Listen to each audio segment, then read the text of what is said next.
Will es un muchacho de apenas 20 años que, aunque ya cruzó la frontera hacia la adultez, parece vivir todavía en esa adolescencia prolongada que muchos cargamos cuando el pasado no nos ha dado certezas. Huérfano, sin raíces familiares que lo sostengan, ha aprendido a sobrevivir en los márgenes de Boston, en los barrios donde las calles son escuela, donde la amistad se convierte en la única familia posible y donde la lealtad del grupo es el refugio contra una vida que parece hecha para quebrar a los débiles. Trabaja como conserje en el Instituto de Tecnología de Massachusetts, pero esa labor no refleja ni de cerca su capacidad. Entre escobas, trapeadores y pasillos brillantes que jamás lo reconocerían, se esconde un genio matemático que resuelve en secreto problemas que los estudiantes y profesores más brillantes no pueden descifrar. Pero ese talento, ese don que podría abrirle el mundo, no es para él motivo de orgullo, sino de miedo. Para Will, ser visto es ser vulnerable.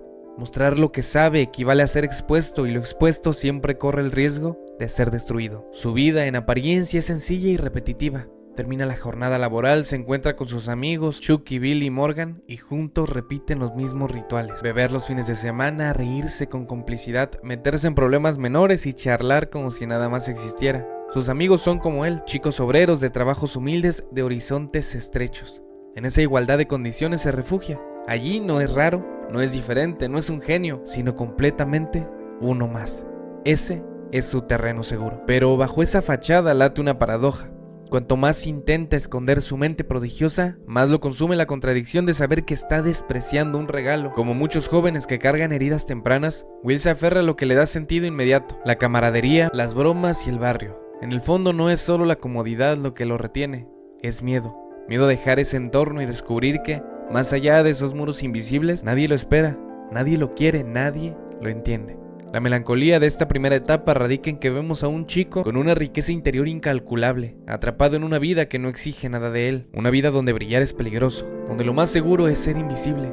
Y ese es el corazón de su zona de confort, no porque sea feliz allí, sino porque es el único lugar donde su dolor no se siente tan agudo. El equilibrio frágil de la vida de Will comienza a tambalear con una serie de encuentros que funcionan como espejos y empujones. Son pequeñas grietas que se abren en el muro que él mismo ha construido para protegerse del mundo. El primero es el profesor Gerald, un académico reconocido del MIT, que con toda la arrogancia del que está acostumbrado a moverse en pasillos llenos de intelecto y prestigio, queda desconcertado al descubrir que el genio que resolvió en secreto un problema matemático imposible no es uno de sus estudiantes prodigio, sino el joven conserje que limpia sus pizarras. En ese instante, Will se convierte en una anomalía imposible de ignorar, un diamante en bruto, brillante y salvaje, incrustado en el barro del anonimato. Gerald representa el mundo académico, el prestigio, el futuro que se abre como una puerta luminosa, pero también sofocante. Es un hombre que ve en Will un proyecto, una misión: domesticar su genialidad, encaminarla, darle forma aceptable para el sistema. Y aunque esa oportunidad parece dorada, para Will es una amenaza, porque aceptar el talento es aceptar el peso de las expectativas, y esas expectativas pueden convertirse en cadenas. El segundo catalizador es Skyler, una joven universitaria que entra en su vida de manera casi accidental, pero que pronto se convierte en un punto de quiebre emocional. Ella es distinta a lo que él conoce, pertenece a otro mundo con aspiraciones más amplias, con una vida marcada por horizontes lejanos. Skyler no lo juzga por su origen y por su clase, lo quiere tal y como es, sin pedirle títulos ni dinero. Pero es justamente esa aceptación lo que lo desarma. Ella le ofrece algo más profundo que la atracción, la posibilidad de un futuro diferente. Y sin embargo esa promesa lo aterra. Para Will, el amor es una amenaza mayor que cualquier fórmula matemática, porque implica abrir las cicatrices, mostrar su vulnerabilidad y correr el riesgo de ser abandonado. Y finalmente está el psicólogo Maguire, a quien Gerald recurre casi como último recurso cuando otros terapeutas fracasan en comprender o tolerar la hostilidad de Will. Maguire, con su voz calma y su presencia áspera, se convierten en la figura que rompe la dinámica. Él no ve al genio ni al rebelde, ni al huérfano, ve al chico herido que aún se esconde tras muros de sarcasmo y violencia contenida. En cada encuentro, Maguire se convierte en un espejo que devuelve a Will algo que él no quiere ver: la raíz de su dolor, el trauma de su infancia, el peso del abandono. A través de metáforas, recuerdos personales y una empatía que no es indulgente sino firme, Maguire comienza a perforar las defensas de Will. Estos tres personajes, el profesor, la chica y el psicólogo, son las fuerzas externas que empiezan a tirar de él hacia otros mundos posibles: el de la academia, el del amor y el del autoconocimiento. Son caminos distintos, ninguno fácil, todos cargados de incertidumbre. Para Will, cada encuentro es un recordatorio de que la vida podría ser más amplia, más exigente, más rica, pero al mismo tiempo cada uno despierta un miedo profundo: miedo al fracaso, Miedo al compromiso, miedo a perder aquello que en realidad nunca tuvo, pero que le da cierta seguridad. El barrio, los amigos, lo conocido. De alguna manera la sombra le resulta más confortable que la luz que amenaza con exponerlo por completo. Una vez que el mundo comienza a abrirse ante Will, no aparece la claridad sino la tormenta. Porque cuando alguien que ha vivido siempre a la defensiva empieza a vislumbrar oportunidades, el primer reflejo no es avanzar, sino retroceder. Y así, Will se convierte en su propio enemigo. En el terreno de la terapia con Maguire, los encuentros son una guerra fría. Largas pausas, sarcasmos lanzados como cuchillos, intentos de ridiculizarlo todo para no tener que hablar de lo importante. Pero poco a poco Maguire va encontrando las rendijas por donde entrar. Descubre que detrás del sarcasmo hay un niño que sufrió abusos, que aprendió a adelantarse al golpe, cerrando el corazón antes de tiempo. Will carga un trauma que lo condiciona. La convicción de que si se permite querer a alguien, tarde o temprano lo perderá. Y el dolor será insoportable. Ese miedo es el núcleo de sus resistencias. Maguire, en una de las escenas más íntimas, le dice las palabras que se vuelven icónicas: no es tu culpa. Y aunque Will intenta resistirse, esas palabras logran atravesar la coraza. Son el reconocimiento de que no todo lo que le pasó fue responsabilidad suya, que su dolor no es una condena sino una herida. Esa frase abre una grieta en su muro emocional. En el terreno del amor con Skyler ocurre lo mismo. La relación fluye, ella lo acepta, lo quiere tal y como es. Pero justo en esa aceptación está el problema. Will no sabe lidiar con un afecto incondicional, porque toda su vida ha esperado condiciones, traiciones y rupturas. Ella le pide que viaje con ella, que deje el barrio, que se atreva a construir algo nuevo. Y él, dominado por el miedo, reacciona con violencia verbal, con distancia, con una ruptura abrupta. El temor al compromiso lo lleva a arruinar lo único que lo había hecho sentir vulnerable de manera positiva. Su mente racional sabe que la ama, pero su cuerpo y su memoria se rebelan. El compromiso es sinónimo de abandono, y abandonarse es demasiado riesgo. Así se sabotea antes de ser herido. Con sus amigos, en especial con Chucky, la tensión es distinta. Ellos no juzgan, lo apoyan como siempre, pero hay un momento de verdad brutal. Chucky lo enfrenta y le dice que si en 20 años sigue trabajando en construcción, bebiendo los fines de semana y viviendo la misma rutina, eso será un insulto. No porque la vida obrera no tenga valor, sino porque Will tiene un don que ellos no tienen. Chucky confiesa que él daría lo que fuera por tener su talento y que sería una traición desperdiciarlo. Ese momento de sinceridad sacude a Will más que cualquier argumento académico. Su mejor amigo, aquel con quien comparte la cerveza y las calles, lo está empujando a irse, aunque eso implique perderlo.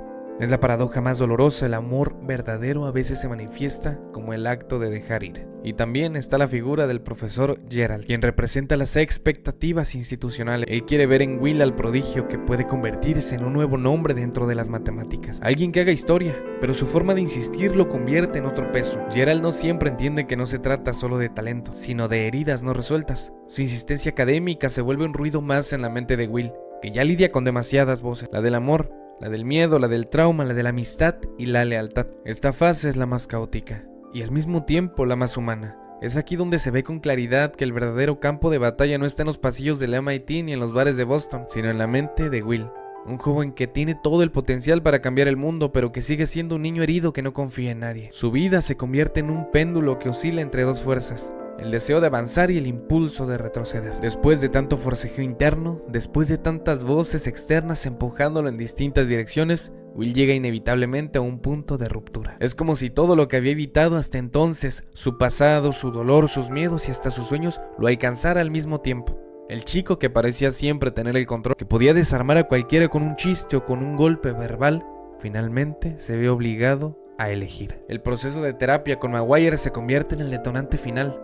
Entre conversaciones que oscilan entre la hostilidad y la ternura, Will logra reconocer, aunque con lágrimas contenidas, que ha cargado culpas que no le pertenecen.